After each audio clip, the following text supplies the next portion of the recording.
for 15 Yeah. bucks. I got 2 of them. I got one of those little Georges with the little little girl anime camel schemes on it.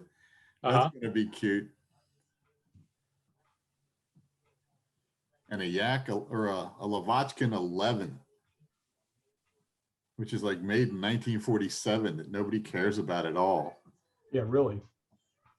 It's Russian for starters. You don't think the only person around here that would care about that's Jim? You know what I thought that this is a nice little Russian plane, right? But how close is this to being a 1930s racer? We should take You could get there, yeah. 1930s biplanes or open cockpit planes and do racing schemes on them as a theme sometime. I could be in for that one. I've got the remnants of that F3F that I robbed to cut up the wings on.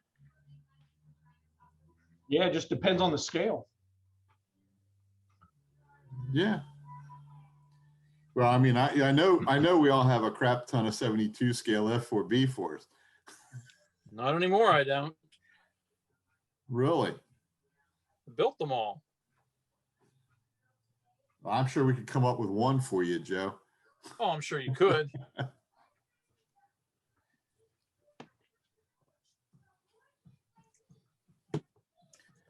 I did do an Polycarpov, what was it, I-16 once as a Navy carrier plane from the 30s.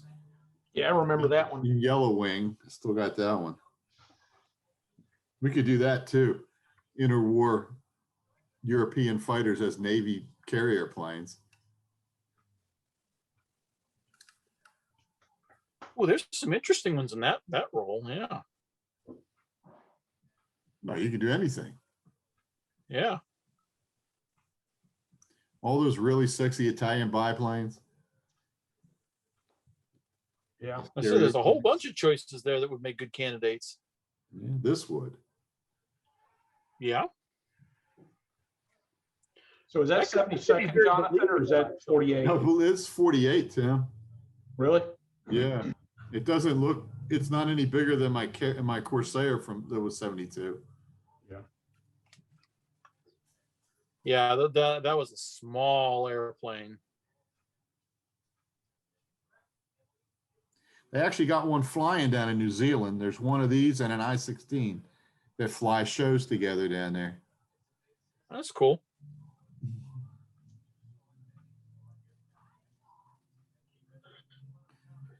Because the Chinese wound up with a bunch of these.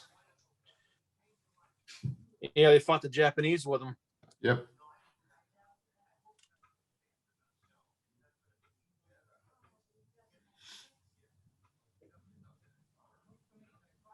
Yeah, I think the vast majority of them, though, were some overall green color, and that was about it.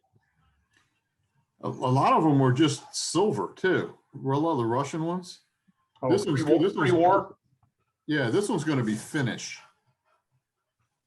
So Oh, black, really? yeah, black and green with all the German markings on the yellow on the wingtips and the cowling and the behind the cockpit.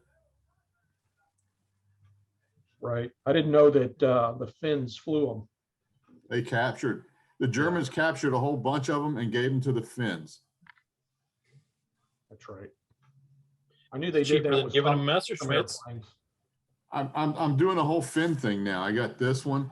I got the Brewster Buffalo. I also bought a Fokker 21 to do finish. Yeah, you're gonna have a whole Ilmiovat. Is that what they call it? I don't know. Finnish Air Force. Finnish Air Force. Finnish Air Force. I'll go with that. I still got to do a Hurricane. And then a Fiat. They flew a Fiat too, G50. And they flew anything they could get their little Finnish paws on. And they pretty much did better than anybody else did. Yeah, they beat the crap out of the Russians with them. Certainly with Brewster Buffaloes. Yeah. Curtis Hawks too. Yep. Gloucester Gladiators, I think. Gloucester Gladiators, yep. Didn't they have some gauntlets as well? They guillotine D or no, Moron Sawyer 406s. Mm-hmm. They used them for about a week, I think, and then got rid of them. The landing gear it collapsed every time they landed with them, I think they said. Yeah. Really awful stuff. Yeah, it's French. What do you want? Something that works, right? The Finns did. Yeah. Well, the one guy got what, 40 some kills on a Brewster Buffalo. So yeah, it's got to be a pretty good plane if somebody's willing to, if Finland's willing to hang on to it and use it and do well with it, then it's actually a pretty good airplane. well, they didn't buy the heavy version that the Navy bought. They bought the light version of the Buffalo. Right.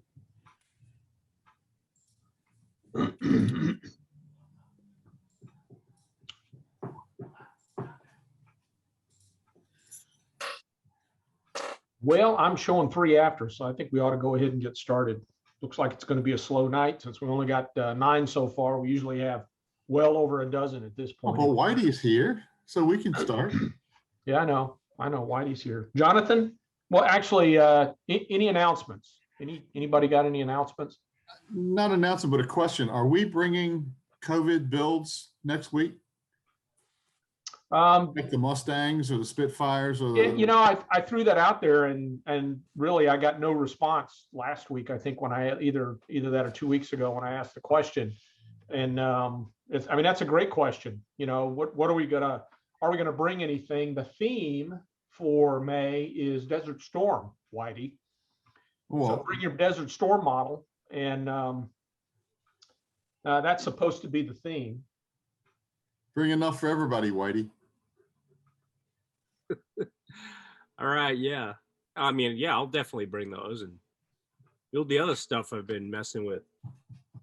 Yeah, I don't know how much, depending on how many guys show up, how much space there's going to be in terms of available tables to display anything. So, just be prepared for, holy cow, there's no tables left, which is okay. Just. All right, so I guess we're not going to officially bring anything then, huh? Well, I'm throwing it out there. What do we want to bring? I mean, I can easily, say, yeah, bring it all, or I can say, bring just your Mustangs or just your. Well, the other things. Let's start with Mustangs. We got probably 6 or 7 of them at least. Yeah, and that was like the first one of these things we did, wasn't it? Yep, that was first. And then we can do 109s and then Spitfires. Okay, sounds good. Yeah, and I was going to bring the biplanes that I finished this week. Well, yeah, I'm going to bring my Corsair, and I'll probably bring this Chaika thing. Yeah, Chaika. I don't think I'll have the SBU done in time, so I'm not going to bring that. But most of the people haven't even seen the Bulldog, Joe. You can bring that. True. That was slick. Yeah. See, I see this stupid Russian biplane painted in these same colors. I think that would look cool with a number on it. That would look pretty good. Yeah. I mean, the red and black works well. Yeah. It's got that same gull wing in the front. Yeah. So. You just have to decide if you're going to repeat the pattern on the lower wing or not. Yeah. No, because it's covered over. Top of the upper wing, bottom of the lower wing, huh? Yeah. All right. Well, I'll send out a note that says bring your Mustangs for next week. Any other announcements? Yes, I guess, do you have any for what we're doing next week?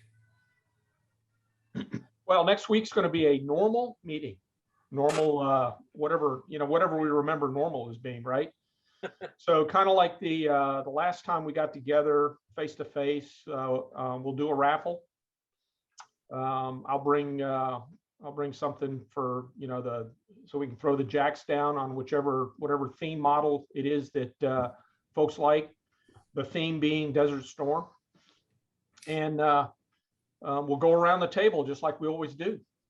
And we'll try to get like any special rules or any special information or anything like that. No, everybody has to be vaccinated.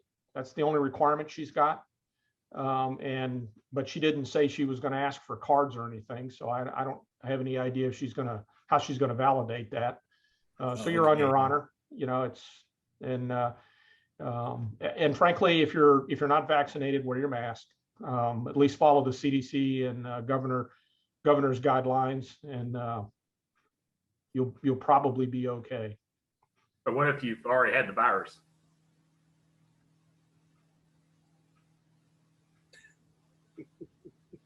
Follow the CDC guidelines. Yeah, I'm not a doctor. I can't advise you on that. I think CDC guidelines says get the vaccination anyway, even if you've had it.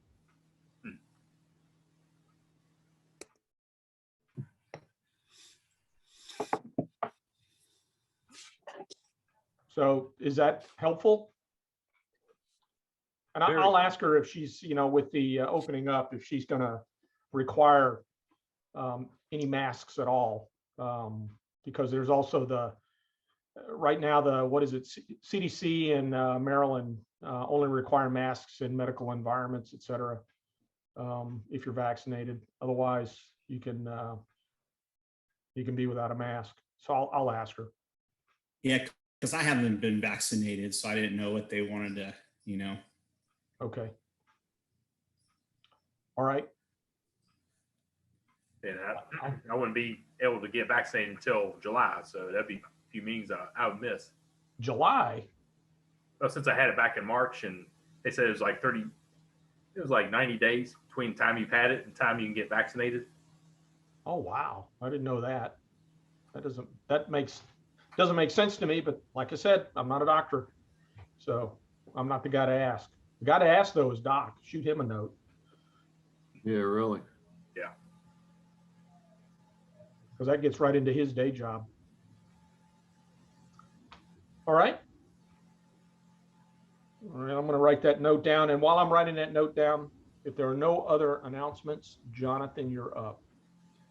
All right, so I finished my Corsair. I went to Bill Brierton's and bought some goodies. And the one I started is the ICM I-153. I'm starting to do a Finnish Air Force. So this will be a captured, like we said earlier, the Germans captured a whole bunch of these when they went into Russia, and they gave them to the Finns. And the Finnish, they just repainted them in Finnish colors. So far, it's been a wonderful little kit, and it's a shame that all the detail is in the fuselage. You see the engine there. That's about 17 parts on the engine, and that's all you get to see. Yeah. Same with the cockpit. It's got tubing framing around the pilot station, and all the regular accoutrements in there, and you can't see any of it. So did you even paint any of that, or it looks like it's just primed? The cockpit is light gray, so it is slightly lighter than the rest of the airframe. Got it. You can't hardly tell, but it is. The engine's completely painted. I just felt bad for the poor little engine in there. Right. I mean, you get all the cylinders, you get the ignition on the front, you get the exhaust on the back. Anyway, as far as fit, it fits beautifully. Just a little bits of putty here and there. Kind of an eclectic subject, but then there's nothing new there. But anyway, and it is 48 scale for those of you wondering how small it is. But I hope to get some primer on it this weekend and get pre-shading or whatever. I don't know how much I'm going to do because most of it's fabric covered. So I don't know if I want to pre-shade the fabric or not. Anyway, that's all for me, Tim. Okay, Jonathan, thanks. All right, Joe, you're up.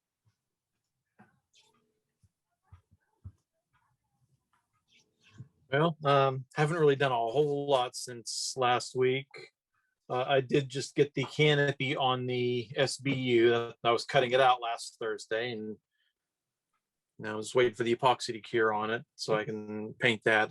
I did get the yellow paint and the gray and silver on the wings, and got the fuselage painted here, gray and silver with the yellow tail. It's a nice kit. It hasn't fought me too much.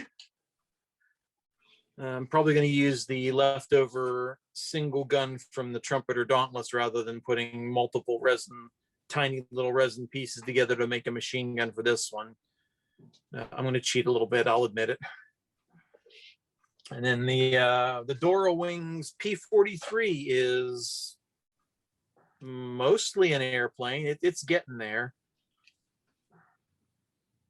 A lot of detail.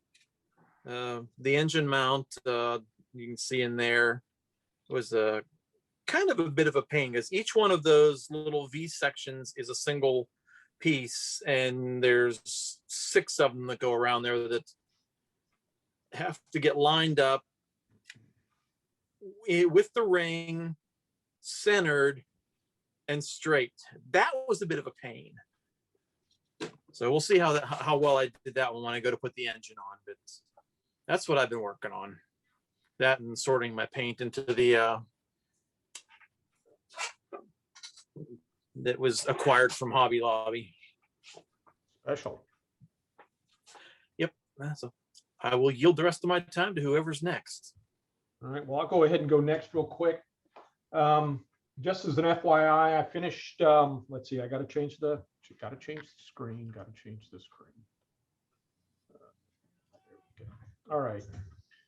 So I don't think I finished this last week. This is the Hawker Fury Matchbox, and it's got the wires on it. And I don't know if they're going to come out or not. They kind of do if you look real careful. Barely, yeah. Just barely, yeah. So anyway, these are the kit decals, 50 years old, and they still friggin' work. Had no issues with them at all. So kudos to Matchbox. And I picked up another one of these kits at the swap meet the other day. Fun stuff. I think I'm actually going to buy some aftermarket decals because I don't like the Yugoslav decals. And then because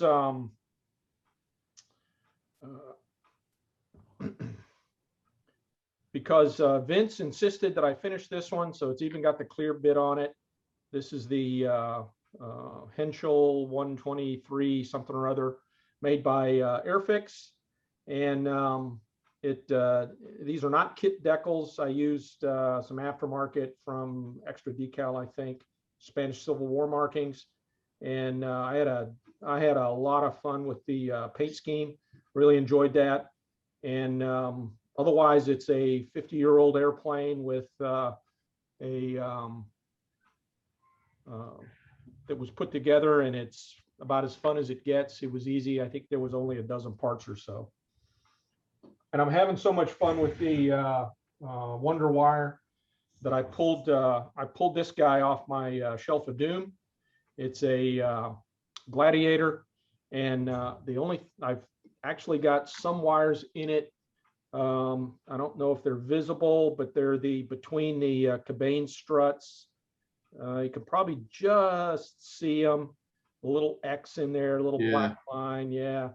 And that was my first evening last night. Tonight, or Tuesday night. Tonight, I'm trying to get 2 more in, which go from approximately the cabane struts in a little V down to a spot just next to the fuselage. And I'll try to get those done tonight. I did learn that the Wonder Wire, it is ceramic, and if it bends too much, it'll actually snap, which surprised me. I thought it was going to be a lot more flexible as I'm trying to work it in there and figure out the right length. And I just keep, I test fit, and if it's still got a bend to it, I whack another minuscule piece off until it can sit in there on its own with no bend in it whatsoever, so that it's natural. With that, I will now go to Michael.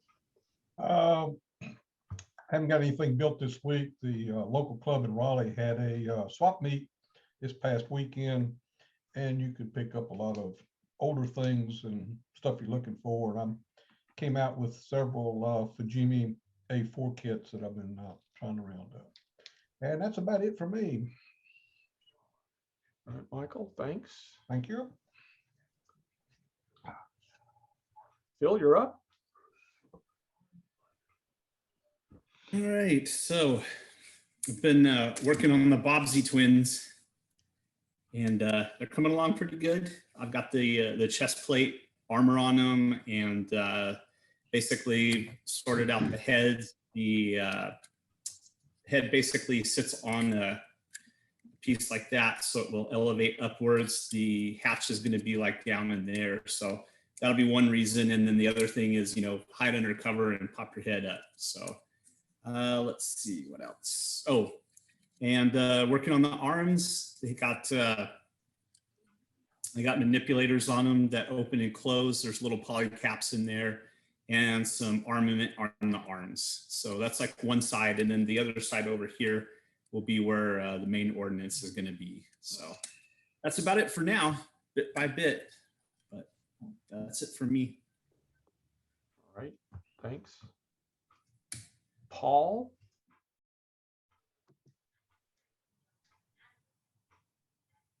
All right. Can everyone hear me? Yes. All right. All right. So let's start with the mailman was kind again this week. Brought me a couple kits. One is a Great Wall Hobby SU-27. That's 2 flights up the stairs. I will have you guys wait while I walk up there and grab it, but trust me, I have it. It's a great big box too. I mean, it's got to be, there's a ton of plastic in that thing. And also, just the other day, probably one of my favorite all-time road cars. I don't know why I didn't get this kit earlier, but it's the Ferrari 458, which is one of my favorites. I love Ferraris, and that will be a good build when the time comes. I started working on another car, a race car, and I bought this last year, decided to crack into it a few days ago. That's this Toyota GT1 Le Mans car. And the only thing I got done on that one, let's see if I can show you, is just got the engine block together and a little bit of detail painting there. So very, very early in the build, obviously. As far as the other project I have is the F-15, and just did some more painting on the seat. Actually got the seat part painted, and I put a little dry brushing just to show some wear on the seat a little bit. It's probably tough to see that, but so it's coming along. Next is going to be a couple little photo etch parts on the seat, like the belts and stuff, which I struggle with that, but I get a little bit better every time. Today, speaking of photo etch, I did get some of the instrument panels done. I actually came home early from work and knocked this out a few hours ago. A question to the group, if you don't mind. So these go on pretty easy. And then, of course, if you're familiar with PE, you know that there's some of these will have that frame that goes around there. How the hell do you put those on? Super glue doesn't give you enough working time to move it. Someone told me that X20 you can put that on there and it'll stick, but I haven't found that to be the case. It doesn't hold very well. I tried Gator Grip and that works a little bit better, but still, it doesn't hold super well. So if someone has that answer, I'm all ears. Otherwise, I think that turned out pretty well, but like I said, the challenging part's coming. PVA glue. PVA. PVA. And so the one on my left, I don't know if it's your right or not, but anyway, the one in the white jar, That one is similar to Gator Grip. Yeah, one, yeah. This one is a little bit thicker. They both give you a lot of working time, and as long as there's no stress, it stays. I don't have any issues with it. All right, so isn't PVA like Elmer's glue and that kind of Elmer's. stuff? Yeah, Yeah. it's a variation of Elmer's glue. Yeah, Yeah. and it'll this one's just a thicker variant made by some company that I think it's MIG that does. Yeah, it's made by AK, and it dries. This version dries very, very quick. It's almost as fast as super glue in terms of how quickly it dries. Oh yeah, hang on just 1 second. I'm trying to find it here. Well, anyway, like this canopy glue might work. This is PVA, right? Yeah, that should work. And then, of course, I talked about Gator Grip, but I also have another Gator Grip that says it's a special blend just for PE. Like I said, I mean, is there any trick to getting it to stick? I mean, one thing good about these glue is like when it dries, it's clear. So that's going to be a big plus for putting this together. But I just put it on there and drop it on. That's kind of how I do it. Okay. Yeah. All right, gentlemen. That's I've been very pretty happy short tonight. with the Ultra Glue, and the thing about this stuff is that you can, if it starts to dry out, you put a little bit of water in it, shake it up, and it's good to go. Yeah. All right, I'm gonna give those another try. All right, very good. Appreciate the time. Thank you. Okay. All right, Jim, you're up. Okay. Mailman came today and brought some reed oak pilot figures. Here's an F-16 pilot with the Gemix helmet. And you can see that it's obviously done with 3D printing. It's fairly flexible, not super flexible, but more flexible than I thought it would be. So I got those. I've continued to work on my 109s. Here's one of them. And email.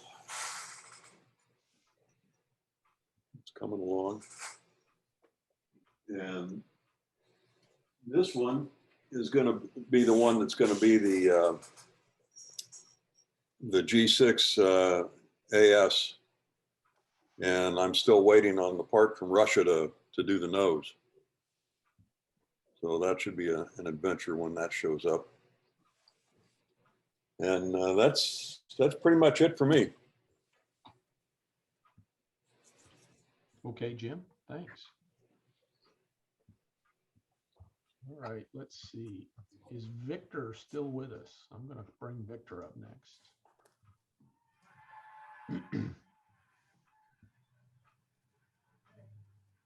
Victor, you're up. How's that? Nothing really to report. I'm still fighting with the F100 nose grafted on from the monogram model, and I think I could do it forever. I keep sanding it and priming it, sanding it and priming it, sanding and priming it, and checking it. It's never quite to my satisfaction, but probably after I put a decal over it, you won't notice it. I'm trying to get that knocked out so that I can get my F104, which I started first, done, because I'm trying to get both done while I have the silver in the airbrush. But once that roadblock gets out of the way, I might get 2 aircraft done in a week here. I'm probably about a week and a half out. I should have something more next week or the week after. Thanks. Okay. Whitey. Hey, how's it going? I'm still in work with this Tornado Eduard / Revell to Revell kit. Very complex assembly with this thing. A lot of fit issues. If you're gonna build one, I even got a toothpick here acting as a pry bar to move the intake housing to the proper position for me. Looks like scaffolding. Yeah, man. I mean, it's just swing wing airplanes. You know, model kit wise, they're always going to be a little bit complex. This one even more so, just because of its unique shape. You know, that square boxy fuselage that goes into a rounded aft end, and I learned a lot watching that Genesis Designs and Craft work. She's got a Facebook page and a YouTube channel, and she's building one of these. And watching her video is where I picked up some pretty good tips on getting this thing together and filling the gaps. And also, you know, it gives her the option to drop the flaps and slats, which I'm gonna do. So that negates me having an operable swing wing. And then one of the things she talked about in her video is to get the wing at the proper 25-degree angle. You know, it'll come a little bit more forward than what the kit is designed. And in doing that, you wind up with a gap. So I want, you know, this end area here got extended about, I don't know, about 2 millimeters or so. And I just filled that with some plastic card and some milli putt that is, I just literally did this a couple hours ago. So it's still setting up and, you know, I'll sand and fair that thing into shape to cover up that gap from what, you know, what you would end up with otherwise is like a gap at the fuselage. So that filling that area keeps that from showing. I learned that from watching her video. Otherwise I would have missed that one. So yeah, that's all I got going on with this thing. The cockpit assembly, I used the, you know, talked about some photo etch and everything like that. So I'm using just whatever's in the box is what I'm using. I almost bit the bullet and bought an aftermarket cockpit, but I didn't bother doing that. I'm like, look, I've already spent enough money on it. I'll use what's in the box, and that's what I did. So and it looks pretty good to my eye anyway. That's all I got happening. Hey, Whitey. Yeah. Quick question for you. If I bring the Hasegawa Eagle kit on Thursday, I got a couple questions about the intakes. Can you show me a thing or two about that?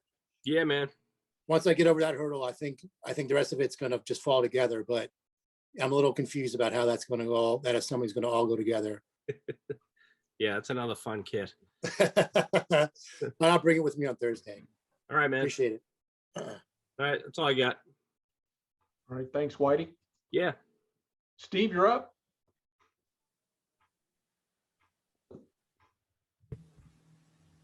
Not a whole lot for me this week. I finished painting my room downstairs and been putting it back together. But this evening I've been messing around with this a little bit. The old Lindbergh, they call it Tall T, Model T Ford. It's got a dry fitted. And I think the impression I'm getting with it is that they had parts of one kit and they threw in parts of another kit. Try and make it work. So it's not the greatest. By using the kit axles and the tires that come with it, see it's got quite a tread on it. So that's going to need to trim the axles back and drill the wheels out so they'll fit on those axles. And a few other things there. But other than that, that's what I've been messing with. Looking good. Isn't that, with the wheels out wide like that, isn't that kind of a look? A modern day look? Seems like you can see some of the rice burners with the wheels out like that. Oh, probably, yeah. Widen the stance. Yeah.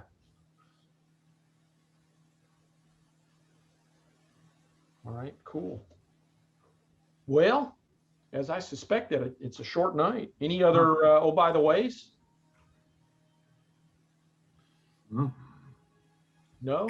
Just one interesting one. I don't know if you guys are aware, but Chrysler actually made some turbine-powered cars. And you guys heard that? Oh yeah.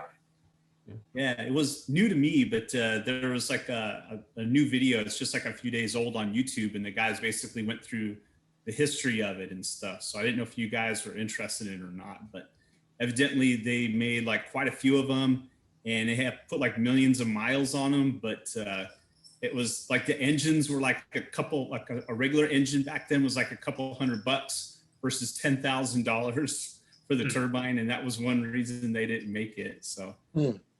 Yeah, Jay Leno has one. Interested or Yeah, not? Jay Leno's got a video on YouTube, and I saw one at the Peterson Museum. And Johan, is it Johan or Johan, made a model of it. I think it's still out there under reissue. Johan, yeah, Johan actually made two versions of it. One of them's a more simplified promo version, and there's the real detailed one. Yeah, cool car.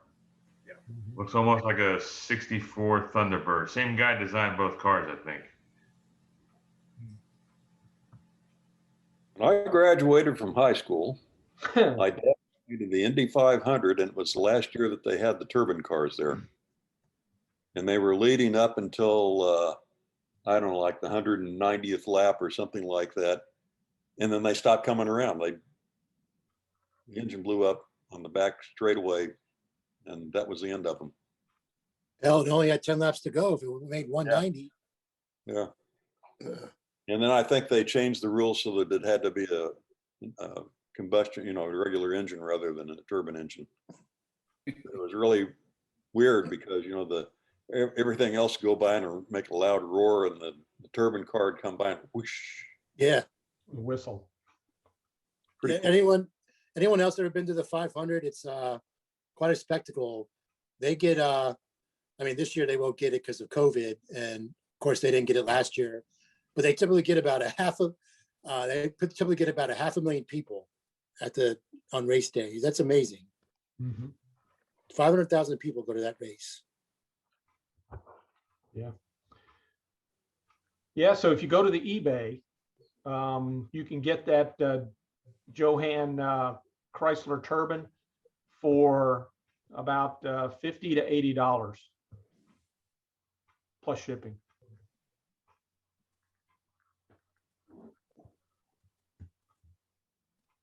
Yeah, pretty interesting.